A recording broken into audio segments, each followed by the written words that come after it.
So good morning, everyone, and welcome to Political No Brainer, the podcast where we move past winner takes all politics and into real conversation. And today I'm here with two real guys. They've known each other about nearly 4 years now, and they wrote this incredible book, Hijacked. This book is both a wake-up call and a guidebook with precision and moral clarity. And today we do need some moral clarity on top of everything else. And the other thing we need is people are full of information. Every day, people are pummeling me with information that presents a condescending tone from one party or another. We need wisdom. We need morality. I got it. Believe me, I got the memos on how both parties do the same thing over and over again, and there's really no difference. But we do need clarity, and we do need to know the better way forward. And that's what we're constantly searching for in Political No-Brainer. So as the book says, we're standing at a critical crossroad facing political dysfunction. We're in total dysfunction, educational decay, which is my biggest wheelhouse of all, is education. Even though I'm not an educational professional, it's my biggest passion of all, if you will. And eroded values and alarming loss of civil discourse, which is the civil discourse is something we pride ourselves in and Political No-Brainer. It's just, I can listen to both sides and agree with everybody because there's a lot to agree on and there's a lot of good happening.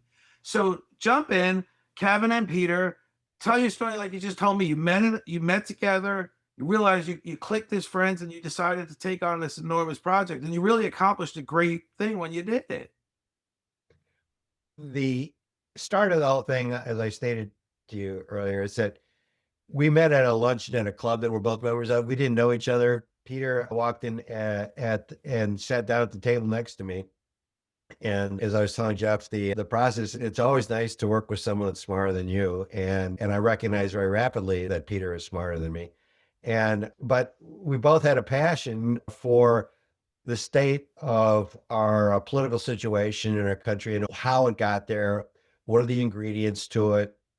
What needs to be paid attention to and focused on? And that was basically after a few discussions, exchange of outline and some other with a lot of different thoughts that were not composed. We had a very interesting set of discussions, and then we agreed to start into writing the book, and we worked our way into the format of the critical areas that we think contribute to the book. And as a function of that, the chapters are oriented to the most important thing for people to think about is when you're engaged in conversation, you don't need to be concerned about being right. What you need to be concerned about is what are the issues and what's the information. And within that, critical thinking is the dominant issue. How do we think critically? I could take information, a person can present me all kinds of what their thoughts are, but is there critical information there that helps me expand my knowledge and come to better conclusions? That can be the case. It may not be the case. If you're critical thinking, you don't accept everything. But in the process, that was the first chapter. It's about critical thinking. Everything comes back to, can you think critically? And then the other chapters, we have education, which is primary. It says, how do we educate our seed corn or children, let alone we all need to be continually educated. Religion, faith, values gets to the value issue of how we establish values. Then the history is we don't need to repeat mistakes. We don't need to, we do frequently.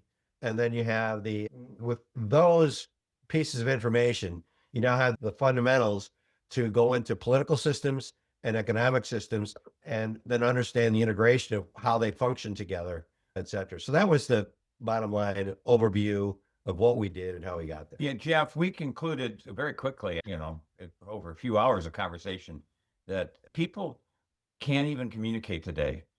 And we cycled right back to that whole concept of critical thinking. Everybody's spouting what they were told, what they learned, what they listened to, and with total acceptance, without any sort of critical thought. And if you look carefully at a lot of things across the country, people are beginning to understand that critical thinking is vital for communication to occur. Otherwise, people set themselves up for failure. They don't want to discuss things. They get angry. They get up from the table. They leave. It's a disaster. And one of the important foundations of getting to that critical thought process is, as you just suggested, education. If you study civilizations back thousands of years, education has been absolutely seminal to keep a civilization growing. Without education, even as it's reserved for the elites until the last couple hundred years, which it was, You literally, if you don't have the educational process of passing on your thought and knowledge to the next generation or generation after generation, you won't succeed. You'll go from bondage to bondage after a number of steps in between. And then, of course, the misinterpretation of history, the manipulation of history, you're into George Orwell. And as Kevin said, then you get into the process of political hijacking. You get into the process of economic systems are hijacked for the purpose of political support, all of which came out of the first year or two of discussions as we wrote. Yeah, and that's really great. Well, first of all, when you think of the whole idea of critical thinking, the first thing that comes to my mind is the minute you make a concession, the minute you say, you've made a good point, people think it's perceived as a sign of weakness. And it's not. I always say, I'm not a fan of what's going on today, but I say he is the guy that's swinging the bat harder than anybody, like the Reggie Jackson of baseball. He also hits more strikeouts than anybody else.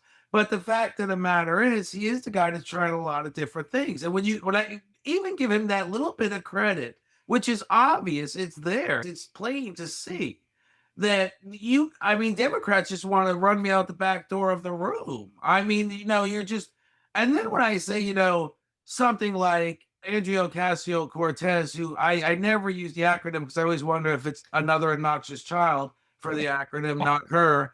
But she makes like she took this oath of poverty, and yet and still she's doing very well at this point. She went from a bartender to doing very well. And even just the job, she has a lot of elite things right there at your fingertips, a private transportation system, a cafeteria that I would call something like Burns Steakhouse. So suddenly, you've got to come to the realization that that both sides are, you just take what's good from both sides. But there is, again, that perception of sign of weakness when you try to point that out. Well, that's a sign of intelligence versus non-intelligence, Jeff. If someone think that the sign of weakness, they're not very intelligent. Anybody that says something that has achieved something and they've done it nicely, they know how to state things diplomatically. That's an art. Some people are skilled at it, some aren't. They'll hit you with a sledgehammer. I find it interesting. I can learn something on occasion from someone that uses a sledgehammer, but it's not an immediate indication that I'm dealing with a real bright person. Right. Well, yeah. You talked about, you use sports analogies, which we have in the book. You probably remember it. There was a coach of Cal Poly in 1989. He gave a speech. He spoke about this often as he did his coaching career of baseball, John Scalinos. And a long story short, we don't change the configuration of home plate to match how good or bad a pitcher you are. But it gets strikes. It hasn't been changed in dimensions since 1950. Now that is 75, 76 years long. So, and he applied that to his family, to marriage, to his children, to teaching, to mentoring. He applied it to everything he did, which speaks to the religion, faith, and values chapter of the book, where there are some eternal truths. You need a structure that carries you forward, as opposed to situational ethics, where every day's a new day. I'm going to decide what I want to do. Well, yeah, and that value, one of the things I've said is, when we think of that value, that religious value, whatever your religion is, right? Right. Whatever your religion is, it's something and so I've talked to Jackson Lahamer, who wrote a book about the president's faith office. Donald Trump made a commitment to the Christians around the country that he would open a faith office because they felt Christians were being targeted pretty much primarily by the RRS. And Donald Trump, and I said, now that we've got this in position, can we get the church to do other things? Can we get the church to start bringing in young people and possibly feeding them a hot meal or helping them with their homework and stuff like that, and engaging them in that faith-based thinking? Because wouldn't that do America a lot of good? Without, because what we're missing here is even though you may not adopt everything Christian, or you may not agree, you may agree with everybody's perception of Christianity, but if you have that faith in your heart, if you have that inner peace, won't you get further along in life? I couldn't agree more, Jeff. I think that one of the terms we use in the book is fabric of society. And how do you create, one of the questions is, how do you create the fabric of society? How do you strengthen it?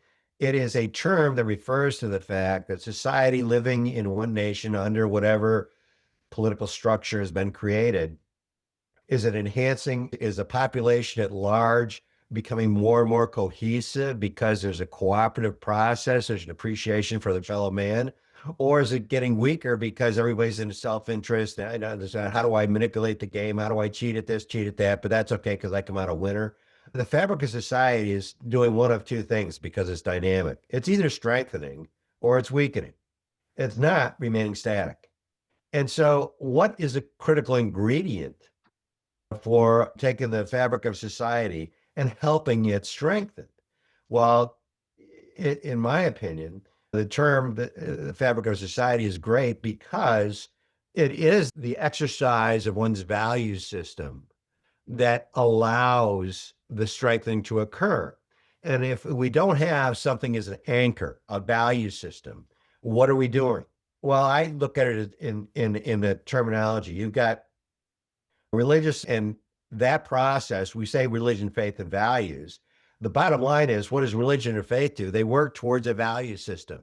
Okay. You may arrive at a good value system. If you want to be an atheist, you could be a very good person. I'm not saying that you can't be, but the anchor for society at large for millennia has been religion. Okay. Well, there's a purpose behind that, and it's good and it's solid. And we're Christian. I'm a Christian, so is Peter. But you could be anything else. We're not concerned about what religion you're in. We're concerned about what your value system is. Right. Are you trying to work and live within harmony with your fellow mankind? We've all made mistakes. We've all made probably some pretty big mistakes. And if you're introspective, you look at it and say, that was a big mistake. I'm not repeating that one. I've learned from it. And that, Jeff, to your point, it ties into education because that's what's passed on generation to generation. That's the value system, how we're defined. You're the cohesion of society is kept together and it's allowed to grow because you have that system, however defined. And if you don't have that system, however defined, you might as well be in the corner with Nietzsche where everything is meaningless. And right. if everything's meaningless, the last 20 years, 30 years, now you have identity politics because I am meaningless. My life is meaningless. Therefore, I'm going to create my identity that I want. And boy, you better believe my identity or I'm not going to talk to you anymore. As you see, and that's what's happening. Is just happening? That is we're either agreeing or we're just, you're with me or you're against me. Right. And there's not necessarily. It's tribal. I mean, it's tribal. It used to be that, you're a Republican, Democrat, moderate, conservative, all those kind of things that kind of blended together. And you could be a conservative Democrat. You could be a liberal Republican. I mean, those existed at one time, but we've moved away from that. So now everything is tribal, and you either agree with me because I'm in this group, or we are at battle. And it's an absolute tragedy because, as you stated earlier, there are things to learn from each side. Now, we think that if you go about it logically, which get out of the emotion is what hurts. If one can think about something logically, then one can start adjusting. And in the adjustment, it's helpful to the emotional side. If you're going to analyze things and do it emotionally, you're not going to come to good conclusions. You're just reaching an emotional decision. And that's not wise. Well, right. And so to that point of emotional, right? Whenever you think of Donald Trump and his wrecking ball, people are always pointing out that he decimated this program or he decimated that program. But I've always pointed out it has come to a time where we've gone too far with too many programs. And there may be a need of rethinking. And there's a lot of argument on both sides of that coin. Okay. But there is this, and then there was this disdain for Elon Musk and Doge. And I said, Elon Musk and the Department of Government Efficiency shouldn't have just went away. We should have a Department of Government Efficiency. It maybe should have been done differently. We should have, from two military guys, right? We understand now drones cost a lot less than F-16s and may be able to accomplish a lot more, right?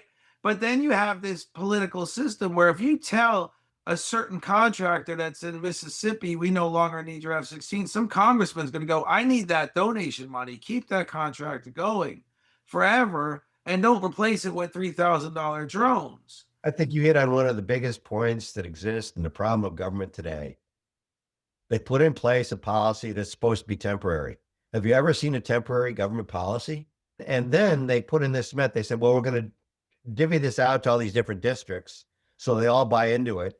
And so that's a corporate policy to do that so that they get the congressional support. That we're not, in that case, what I think is strong about the United States is basically it's one of the fundamental meritocracy structures in the world, but it's not perfect. And so we're not using meritocracy as well as we might. And in that process, we've learned how to abuse it. And so the lobbyists abuse it, the congressmen abuse it. They're not in it for, I mean, look at the SAVE Act. The SAVE Act says we want to have a proof of citizenship and need an ID in the process. You go to political functions and the politician, Maxine Waters, whatever, you need an ID to get into her function. Well, what's more important, going to her function or voting? I would say voting is more important. So if she says on a consistent basis, which is one of our litmus tests, is it consistent? You then say, okay, if you think an ID is necessary to get into your event, then what is the key to having a successful voting process? And that to me is integrity. And integrity means let's establish some provisions for creating an integrity process to voting. Well, that's the SAVE Act right now. 85%, if I read it properly, support this. What does that mean about a representative government if the politicians, all these representatives, are not facilitating the passing of a law that's agreed to by Republicans and Democrats? And so we're not being represented well when that occurs. They're doing a pretty lousy job when 85% wants them. That's not just a super majority. It's incredible majority. Right. So Jeff, you can see how we kept coming back on our conversations. For example, just put on paper 38 trillion in debt, that's a couple hundred trillion that are unfunded obligations and Social Security and pensions and so forth. Put all of that on paper. That there is no growth rate that you could ever truly visualize that could grow our way out of that problem. So you're looking at a train wreck. You're looking at a huge wall into which you're going to run and crash. Now that's critical thought applied to an economic situation that comes out of the political structure that did not pay attention to history, that did not pay attention to the hijacking of education. That's the result of the subtitle of our book, Hijacked, Our Republic, which is a representative of form of government, not democracy per se, our republic with three houses, Congress, Senate, judicial, and legislative, executive. You come around the barn, and if you don't work your way out of that situation, if you don't critically think what is going on in front of us, you'll run into that wall before you know it. That's where we kept coming back to what's wrong? Why aren't we looking at this the right way? We're both got a little bit of a financial background, so we tend to look at things and understand finance with good reason.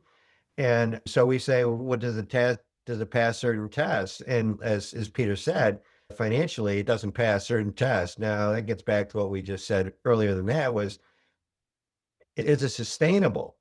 We say, is there in a process, if you've got a problem and you've identified a real problem, not a solution. So you have to go through that question. Am I dealing with a symptom or am I dealing with the actual problem? So you identify distinguish between those two, you identify what you hope is the real problem, and then you come up with solutions. Manpower's ability to do quantum leap logic. We go out on the decision tree and say, that's the answer. Well, there are some people that are in fact with vision powers actually skilled at that. And then the process goes like, well, if we're going to implement it, how do we get back? Well, it's a reverse decision tree. Trees have acute angles for most of the branches, most trees. And as a function of that, if you just follow your way back from the answer, you'll find the most efficient path to get to the trunk. Well, that's reverse analysis. But if you use reverse analysis wisely, we've identified a problem, we've identified some solutions, then we go, okay, we've got a group of solutions. What is the best sustainable solution? What is consistent so that in the fabric of society, we are creating a model that treats people consistently and they feel better because of the solution. We feel like we're part of a cohesive society. So in that process, sustainability, consistency, what does it do to our fabric of our society? Are we harnessing the power of pursuit of self-interest? This is a meritocracy. People are pursuing their self-interest. What is the art of our country? Our country's constitutional process was put in place so that people could pursue their self-interest. That's in the Constitution and the Declaration of Independence, pursuit of self-happiness in the Declaration of Independence. And if we're doing that properly and seeking happiness, we want to do it constructively within the positive development of society. We are here for a nanosecond. Man, our individuals, we're here for a nanosecond in the sense of history of mankind, millennia. So when people get frustrated and they want to say, oh, it ought to be this way, they think that society is going to react to them as an individual in an instant fashion. How naive. That we've evolved, mankind has evolved. Look what we've achieved. Have we done things right? No, we made a lot of mistakes. We'll continue to make mistakes. But if we're not careful, we're not going to have the most powerful set of ingredients that has allowed mankind to be as successful as we've ever been in the history of mankind. Why is that? Well, it gets back to the book and its structure. It's the education of children. It's having a value system for fabric of society. It's respecting history because there are lessons to be learned. And then, you get this situation. Okay, what situation do I find myself in? I'm in a situation where I'm looking at problems. And what do we do to solve it? Well, with our financial background and looking at a broader, stepping away from mere finance, how did we get to where we got? Well, we appreciated our educations. We were both very fortunate. And in that process, here we are today. We can't talk to some people because they don't want to hear what we have to say. Where's the conservative Democrats? Where's the Reagan Democrats? Remember them? I remember. I love the Reagan Democrats. I may be, I don't know what I was when Reagan was around. I'm only 60, but I probably would. I did like Jimmy Carter because he was a good person, and and I thought, there was some fundamental values of him. I thought the world would be more peaceful if he got another 4 years, possibly. He definitely pursued peace. But here's the interesting thing: when you talk about the financial background and our government, every 4 to 6 to 8 years, we switch gears faster than a Yamaha. Whereas when you talk about, if we took a more of a business approach, what's a realistic approach? So take General Electric, for example. Jack Welch was perceived as the greatest CEO of all time simply because he got GE into financial business. Then that's what sunk him. But now you follow their after Jack Welch, after Jeffrey Imlet. Then every CEO from there on went on with, let's get back to what we do best, manufacturing. No CEO has since said, let's get back to financials.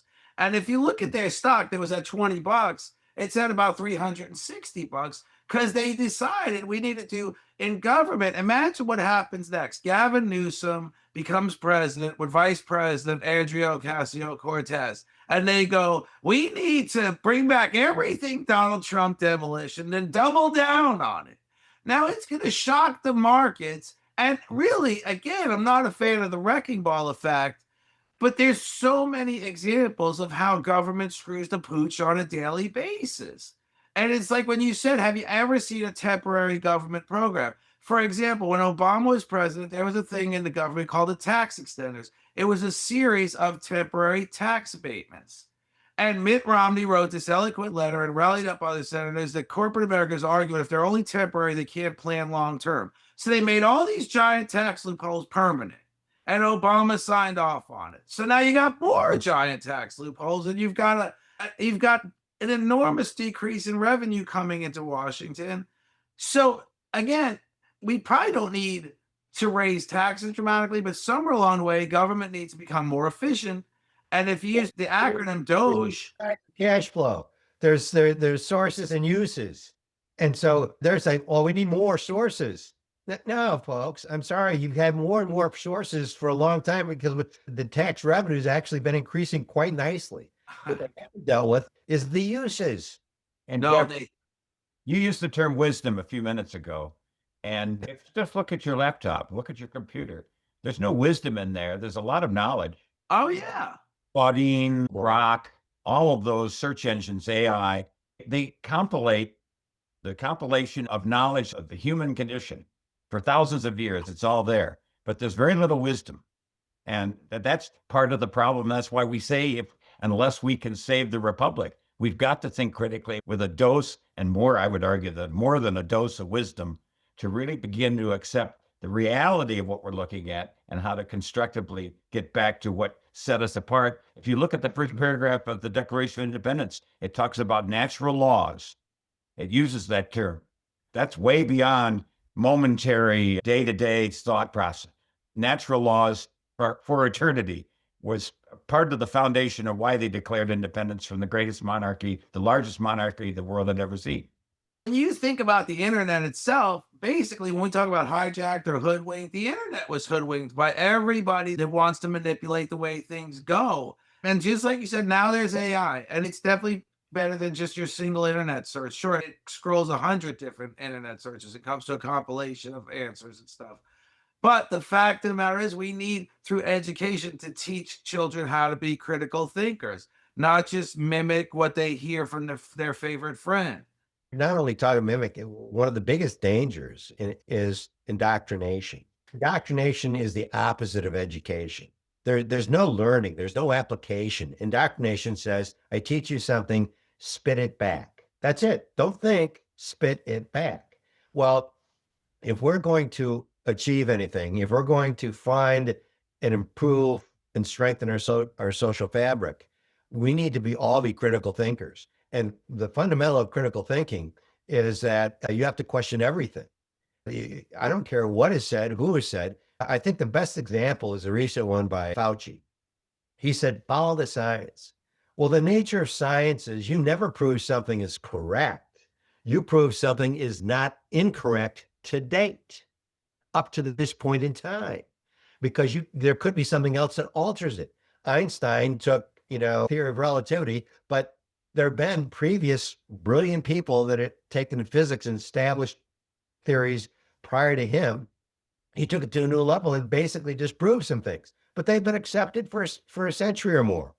And the whole nature of education is one of teaching children how to think critically, because they've got to take new information and apply it properly. Well, you don't do it by indoctrination.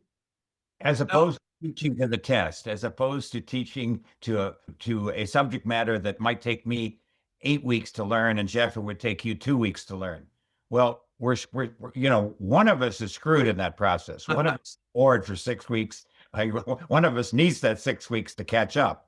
Well, that's the mastery of an understanding of, if you will, the transcript in front of you. Maturing yourself educationally, intellectually, to move to the next level and doing it on your terms so that you really grasp the subject matter so you can critically apply it in day-to-day life, as opposed to, 6 weeks, 2 weeks, you pass, move them along, teach to the test, no child left behind, etc. And of course, there we have an entire educational industry that's been hijacked right out from underneath us. So I've always argued the point, when you think of the 2 weeks and the 8 weeks and one of those kids are screwed, right? I've always argued the point that 40 to 50% of kids are screwed, because when they enter a traditional K-12 system, they're lost. Yeah. It's not working for them. And all I've ever said is the one baby step. Let's make Montessori a public school option in all 50 states. Let's give kids at least that first start, rather than walking into a kindergarten and wondering, bored, and then they're told they have ADHD and medicated, and let's just start there. And we would create more critical thinkers that way. So when you think of something, I think it was Sergey Brin was a creative kid that played with lots of Legos and stuff in his living room. And when we give kids that one opportunity that really needs it, we're getting past the idea that one kid's just sitting down and understanding algebra, and the other kid is wondering, what in the world am I looking at the whole time, and really no hopes of ever getting it. And that's very prescient, very prescient. And I would expand that to include charter schools, to even homeschooling. I would expand it to wherever it fits for the right student at the right time, at the right school of instructional institution. Literally, that would move us much further down the road and force feeding us into one script. Well, there is an opportunity with artificial intelligence if we use it properly. And that is, you could take something where you got teacher's age and you got a teacher in a class and some teacher's age, but people are saying, okay, where are you in this? And if they understand how to use an artificial intelligence program in applying this one topic, then they help a child get onto something that helps them accelerate their knowledge of that particular area. So you've got someone that's looking over their shoulder critically and helping them establish their methodology to learn something more effectively. There's some great applications of artificial intelligence that could be applied if done well. But let's also note that the algorithms of artificial intelligence are very dangerous. I mean, we've had previously, Elon Musk has said that he wants his Grok to be focused on absolute truth. Okay, well, prior to him and Grok coming out, which he held off for a considerable period of time, you had ChatGPT, you had these other ones, but they were taking and giving answers because they wanted it to be inclusive, DEI, all this other stuff that's actually not beneficial. And they were making false statements about history. I mean, I think one of the greatest things about the United States is being a melting pot. If you appreciate cultures, but you only have one culture, and that is the end result of the melding of different cultures. So we've got to live within one set of norms. We can't have 15 set of norms. We can't have 15 set of laws. So if you go back to what Elon Musk was doing, he says, if I create absolute truth, the ones that are putting out false information have to move closer to me, because once they've identified themselves as putting out false information, people will use them less. They don't want to use something that's inaccurate. So Grok, has the opportunity and is working towards this absolute truth.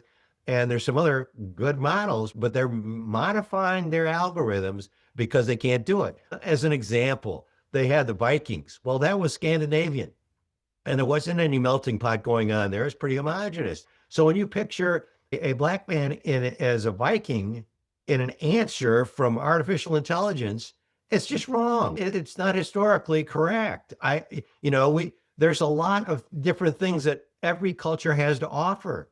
I mean, you look at the NFL, you look at the NBA, you look at the songs and the artistry of music, and you can identify that the Black culture had huge talents. But it doesn't mean that in history we go back 2,000 years or whatever, and we're going to alter it because it's convenient, because we want to be inclusive. No, history is history. We've got statues of people that had some notoriety, so a statue got made of them. Does it mean that the guy lived a perfect life? No. It means that the person participated in a fashion that he did something, and he may have done something well, but he also dealt with his society at the state and time as mankind evolves. So some of these people that may have been constructive in the Declaration of Independence, let's look at that. The Declaration of Independence is an aspirational document. The Constitution was one that they had to get established so that the 13 colonies could function together. And they had different sets of values going on because there was slavery in the South. And even though all men are created equal in a Declaration of Independence, they didn't observe it in how they applied the original Constitution. And it took them, 100 years almost to the Civil War. And then after the Civil War was won by the North, it took another almost 100 years before we had the Civil Rights Act. That's 200 years. Well, what was that? That is a demonstration of what I use the term evolve. We evolved. We improved. We had a concept at the beginning with the Declaration of Independence, but it took us 200 years to get to an improved society. And now people want to trash it. They want to ignore the Constitution. They want to do other stuff. We've got artificial intelligence. Are we going to force it through critical thinking to say, you better have it right? We don't want any false information. So fortunately, Musk has been a big contributor to absolute truth. I don't care if you're Republican or Democrat. You ought to want the truth.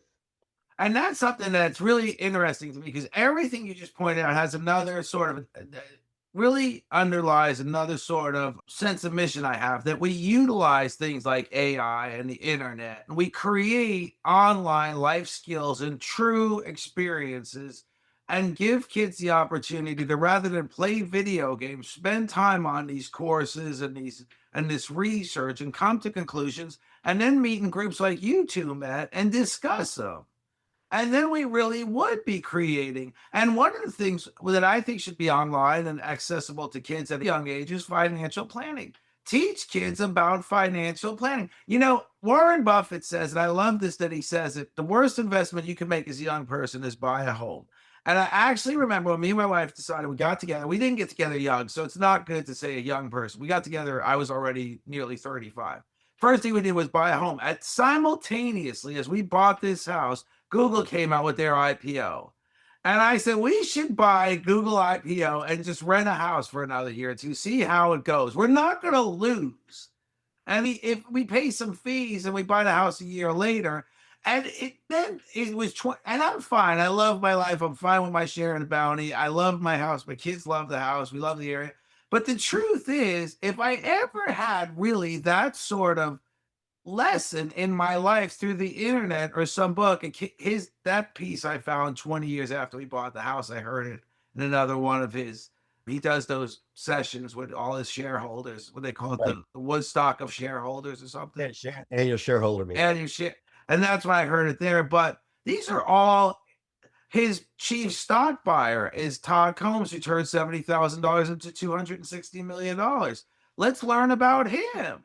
Well, and you hit on a thing, and I'd like to cover it in terms of two funnels.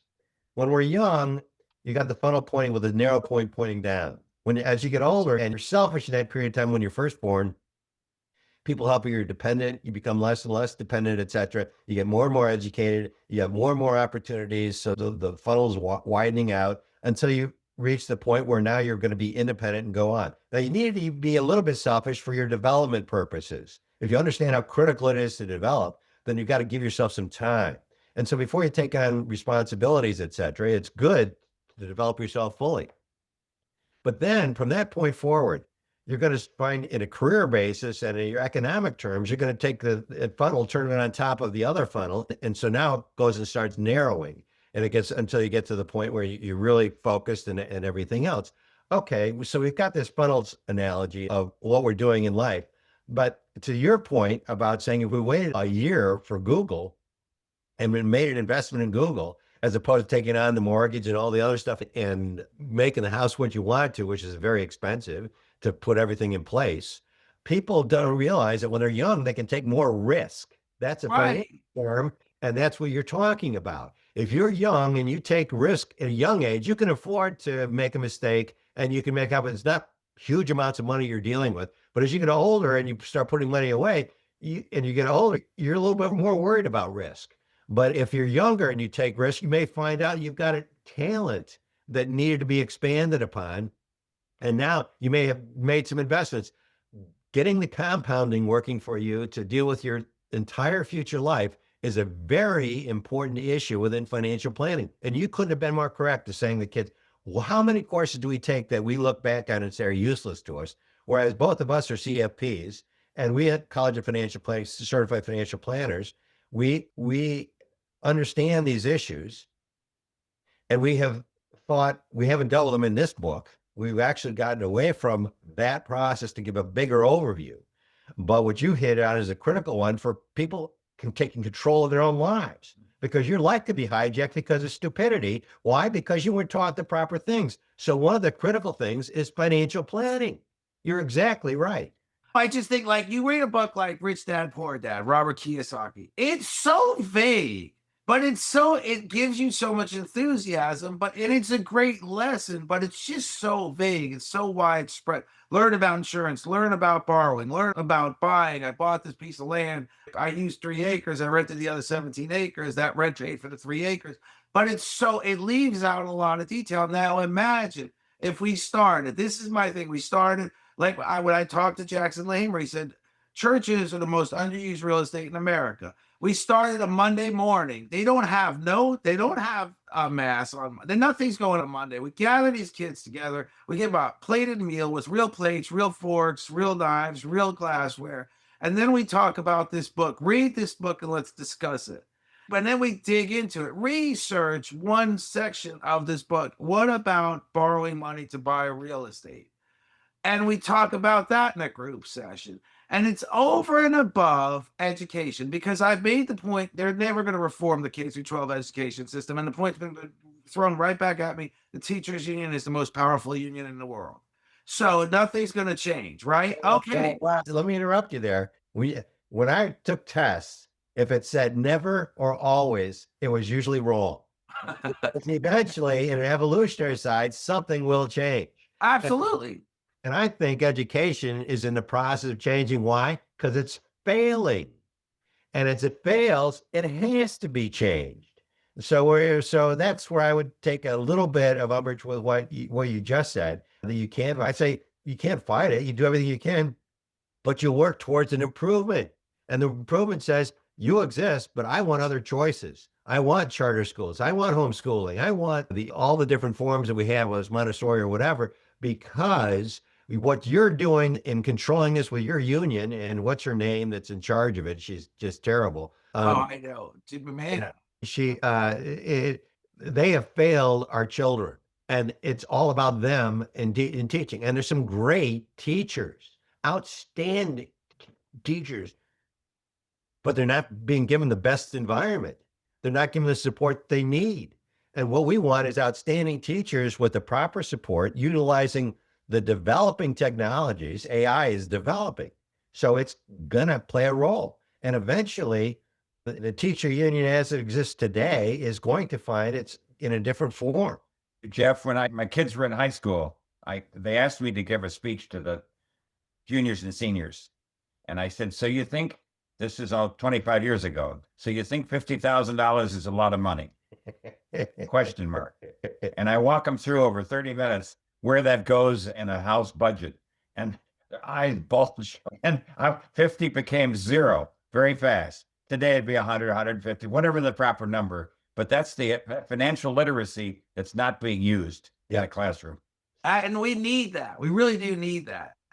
And it just needs to be accessible to children one way or another. Whether we reform education as we know it, or we go around the mountain, because really, truly, kids can spend a lot of time doing this kind of thing rather than playing video games. You can make it interesting. One of the things that I asked along Peter's, we've never actually had a discussion about this. He gave that speech. I've had one of us saying, look, you go in and you say, what do you want in life? So I'm dealing on an asset basis. He's dealing on a cash flow basis. Those are two very important concepts. So you've got a balance sheet and you say, look, what balance sheet do I need to have this home, to live this quality of life? What does it cost to have, if you were to take a house and describe what you wanted, let them imagine something, but then attach an actual number to it and say, what does that house cost in this nice area? You want to be in a nice area? That house in this nice area costs this amount of money. What's the mortgage cost to take to supply that? So you ask questions that you let them, their imagination go.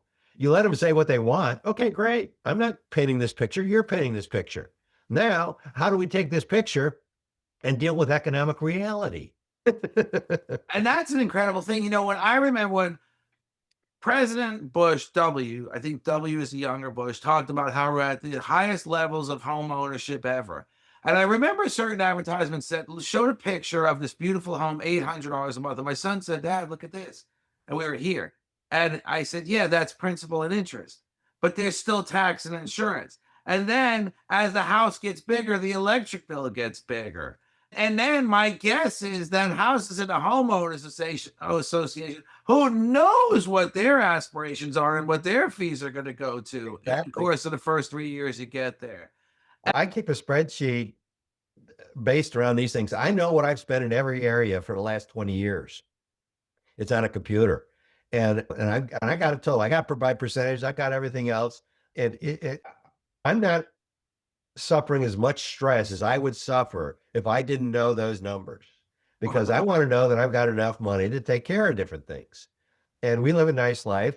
I'm not exceptionally wealthy, but I'm comfortable, and hopefully it remains that way.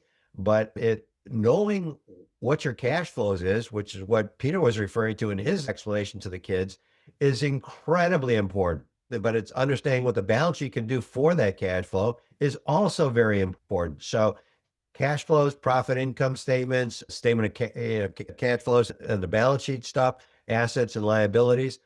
If you understand those, you control your life. And guess what? Your life is an economic life. You live within this process. If you don't understand it, you're at peril. But if you don't care about it and you just say, oh, I don't need to, I'm tired, I'm not going to educate myself on it. Well, that's fine, but you're not going to win the battle in meritocracy. You've got to understand these things. Absolutely. And that's such an important lesson that we need that kind of spreadsheet, that kind of thing, because my whole background for work experience has been restaurants, right? I was a restaurant manager. We get a great employee. We promote him to bartender. 2 weeks later, she drives up in a new car. I make the car payment on Friday. Yes, honey, but what were you doing with Friday's money before you got the car? Because were you paying your rent with it? Because you only got so many Fridays in the month. And did you do any thinking about the fact that the car payment's enormous and the insurance is going to go from the car you had before, which was basically you didn't even have collision insurance. Right. Yeah, you hit it on the head.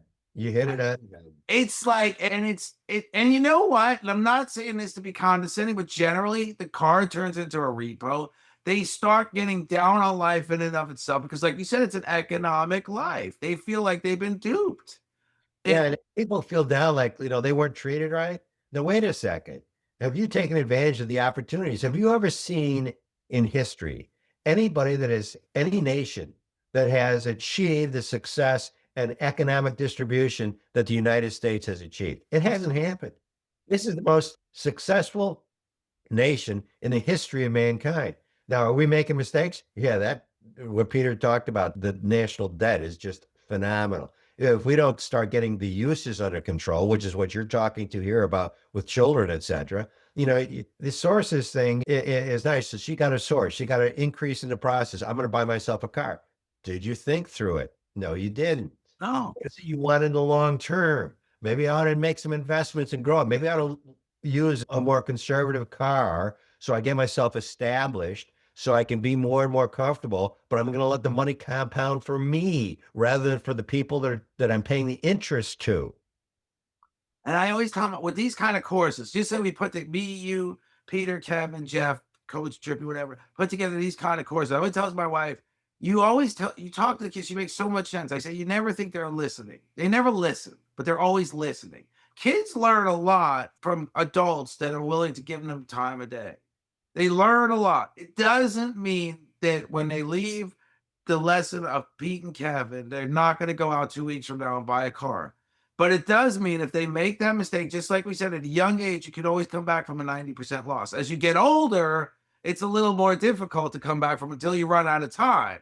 But when you're younger, you can always come back from a 90% loss. You can come back from a repoed house. Then comes the whole notion of Rich Dad, Poor Dad, Robert Kiyosaki buying 20 acres, renting 17 of them. If you're younger, buy a house, rent out 3 rooms, let them cover the whole mortgage. Yeah, I mean, I don't want 3 strangers in my house now. That's no longer an option. I see some guy waking and baking in his bedroom. It's going to be a real issue. We're going to fight and I'm going to throw him out the front door.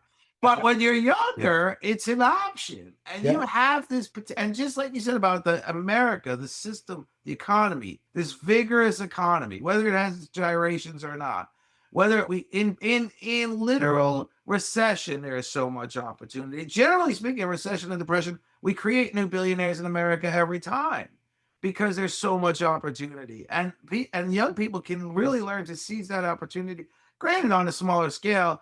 Or Mark Cuban says it best, in America, it's easy to become a millionaire. It takes luck to become a billionaire. But we could have a lot more millionaires in America with people.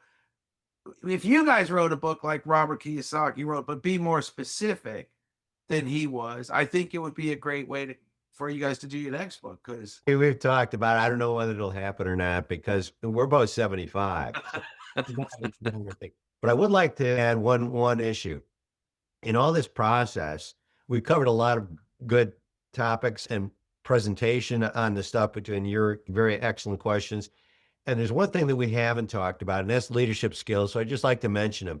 There's 2 key items in determining whether a person is a quality leader, and that is credibility and inspiration. But those 2 terms, as important as they are, really built from their subterms. And I'll just list them real quickly. Integrity, selfless behavior, dependability, consistency, determination and perseverance, teamwork, collaborative skills, communication skills, charisma, courage, sincerity, and authenticity. If making an authentic statement is to have a real merit to it. Those, to me, are an excellent list of things that are so important because we've got people that call themselves leaders and you got sycophants that, are the yes men behind them, part of their staff or whatever. But a true leader is a leader among people that are several levels below them, and they identify them as their leader, as opposed to a guy introducing someone to speak and say, here's our leader. Now, he's a manager. Now, if he's a leader, that term is bestowed upon that person from several layers below that he does not come into contact or she does not come into contact with. And that's what's, to me, is really important. Vision is a separate skill from leadership. And in vision, it's that reverse logic thing, quantum leap logic. You come back, you give a good solution to a problem with our litmus test: sustainability, consistency, strengthening fabric, harnessing the power of pursuit of self-interest. And those ingredients, along with the concepts of the chapters of the book, we think really could hit home. And the value in this book is really educational. We haven't had anybody as an influencer notice the book and really recommend it strongly. Its power would be in a high school and college education, and the volume of it and passing it on to the kids. That's where its potential is. It may never be realized, but it wasn't that we didn't make an effort. And so that was really the point. I think it's great. I love it. I've been going through it all the time. I love it. And I think you guys have done a wonderful job. And like you said, at 75, although Charles Koch did just write a book at 90, but he also has.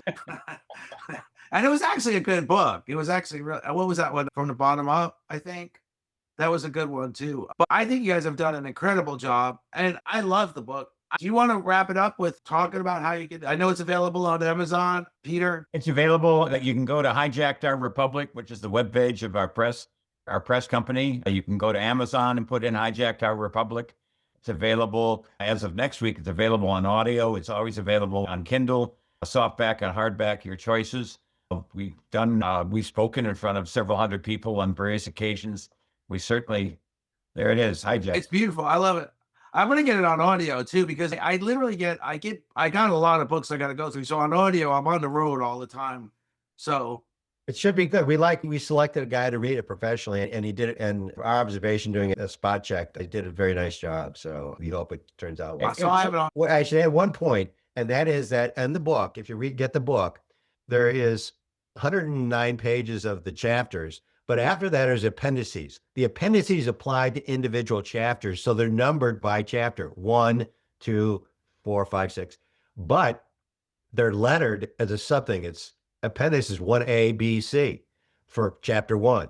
Chapter 5 would be 5A, B, C. Some chapters don't have appendices, so the numbers don't just go automatically. Or you can have 1 plus some letters, and then skip 1 for 2, and then might have some in 3 or whatever. So if you understand that, that'll help you read more closely the chapters themselves. After you've read the book, I'd say then go back to the appendices and review the chapter and then read the appendices.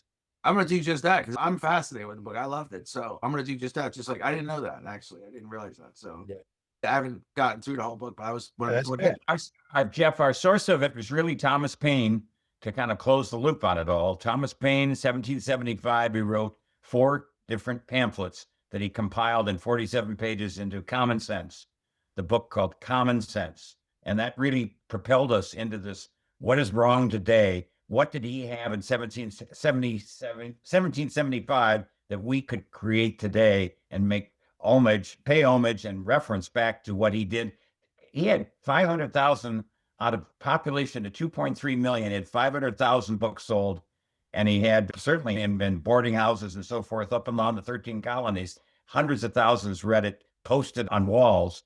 That's an amazing proposition that convinced 13 colonies to take on the largest civilization in the world had yet seen. Viral in its time. Yeah. Viral in its time. And that was 500,000. That's 25%.